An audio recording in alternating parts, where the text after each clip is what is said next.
जागो बिहार अपने लिए अपनों के लिए मुहिम के अंतर्गत 14 दिन पदयात्रा कर 15वें दिन धरना पर बैठी मुखिया साजिया खातून पति गुलाम सरवर 11 सूत्री मांगों को लेकर मजिस्ट्रेट को ज्ञापन सौंपा। धरना में शामिल हुए MIM विधायक अख्तरुल इमाम। आइए जानते हैं समर्थन में क्या कुछ बोले।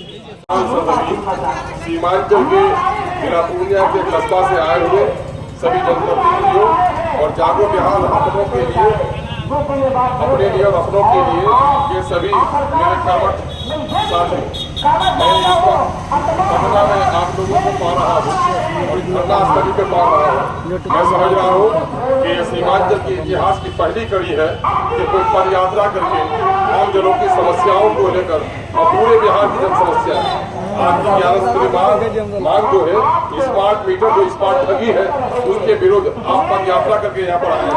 वृद्धा पेंशन हो, विकलांग पेंशन हो, मिडिल और गरीब परिवार के कन्यादान का मामला हो, किसानों के पुराने ऋण की माफी का मामला हो, सभी पंचायतों में भवन का मामला हो, भूमिहीन व्यक्तियों को 22 जमीन का मामला हो, बिहार में मजदूरी दर बढ़ाने का मामला हो, दुर्घटना में उनके इंश्योरेंस का मामला हो, शिक्षित बेरोजगारों का मसला हो और इन तमाम तर मुद्दों का मैं खुले दिल से आपका समर्थन करता हूँ। क्या आप जो लड़ाई लड़ रहे हैं वो बेहतर लड़ाई है और ये लड़ाई हिंदू और मुसलमानों की नहीं बल्कि उस पट्टी के गरीब लोगों की और पूरे बिहार के लोगों की लड़ाई है। स्मार्ट मीटर के नाम पर सरकार स्मार्ट नहीं कर रही है, जिसका सबूत ये सामने में आया है कि स्मार्ट मीटर को लगवाने के लिए जो भी ऑफिसर दस्तखत किए हैं उनको करोड़ों की रिश्वत दी गई है। तो जाहिर है ये करोड़ों की रिश्वत का मतलब ही ये है कि उस मामले में आवाम को ठगने का काम किया गया है। इस पर लगाम लगना चाहिए। हम अपना समर्थन आपको करते हैं। दूसरा मामला ये है कि आपके सारे मुद्दे जनहित के मुद्दे हैं और ये जनहित के मुद्दे पर सरकार को ध्यान देना चाहिए। हम अपने उस क्षेत्र के तमाम तर विधायकों से भी निवेदन करेंगे, मेरा संदेश उन तक पहुंचा है और असेंबली में अभी हम कल उनसे मिलकर कहेंगे भी कि सारे लोगों को आपके समर्थन में खड़ा होना चाहिए और आप लोगों से हम विनती करेंगे कि आज चलकर जितने सीमांचल के विधायक हैं वहाँ पर सबको जाकर एक मेमोरेंडम दीजिए ताकि इस मामले में अपने समर्थन की बात करें। मैं आप लोगों से विनती करूँगा, आप लोग ये हमारी महिलाएं भी आई हैं, ये बड़ा मुखिया महिला सत्या खातून साहब आई हुई है या और दूसरी महिलाएं हैं, मैं उनको भी मुबारकबाद देता हूँ। जिस दिन हमारे लोग औरत और मर्द अपने अधिकार के लिए सड़क पर उतर जाएंगे उस दिन कोई जालिम सरकार हमारे हक को पामाल नहीं कर सकती। इस वक्त अगर देखेंगे पूरे बिहार में सबसे ज्यादा मजदूरों का अगर पलायन होता है तो सीमांचल से होता है। सबसे कम पढ़े लिखे लोग अगर है तो सीमांचल में, सबसे ज्यादा बीमार अगर लोग हैं तो सीमांचल में, प्रति व्यक्ति आय सबसे कम है तो सीमांचल में है, कल कारखाने की कमी है तो सीमांचल में है, सैलाब की हर साल की तबाही है तो सीमांचल में।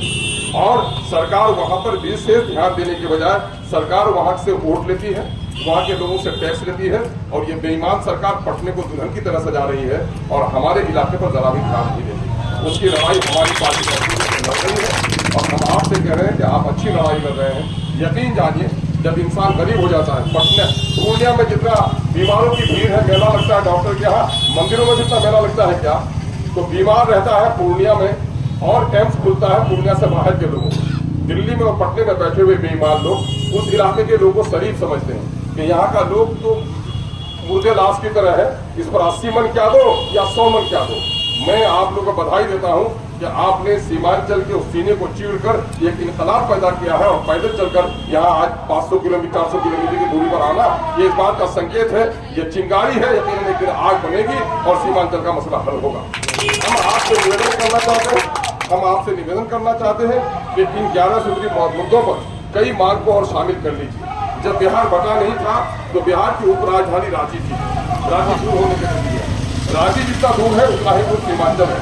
इसलिए हम लोग का पहले से मेरी पार्टी का मुतालबा है कि सीमांचल में उप राजधानी बननी चाहिए और सरकार का सेशन वहाँ भी चलना चाहिए ताकि हमारी गरीबी को जाना नहीं। हमारे यहाँ मुकदमा होता है और मुकदमे के लिए हाईकोर्ट आना पड़ता है तो लोगों को जमीन जायदाद बेचकर मुकदमा लड़ना पड़ता है और हाईकोर्ट का बेंच कई राज्यों में 2 जगह 3 जगहों पर है और बिहार में भी पहले रांची में था, इसलिए हाईकोर्ट का बेंच भी वहाँ पर पूर्णिया में स्थापित किया जाए। इसको भी आप लोग शामिल करें, हम आपसे निवेदन करते हैं। दूसरा मामला ये है कि सबसे बीमार उस इलाके में लोग हैं, इसलिए उस इलाके में वहाँ जो है ये एम्स का जो साथ है एम्स को स्थापित किया जाए। और ये चौथा मुतालबा हमारा है कि सरकार में जिस तरह से माँ के 5 बच्चे हों, माँ सब बच्चे से प्यार करती है, लेकिन माँ का जो बच्चा बीमार पड़ता है उस पर ज्यादा ध्यान देती है। किसान जब अपने खेत में यूरिया छिड़कने जाता है, जहाँ पौधे में लाली हो ये मुट्ठी यूरिया ज्यादा देता है। किसान अपने दुबले बैल की ज्यादा खातिर करता है। तो माँ जिस तरह से अपने कमजोर बच्चे की खातिर करती है, ठीक सरकार को भी चाहिए कि जो क्षेत्र कमजोर है वहां पर विशेष ध्यान दे।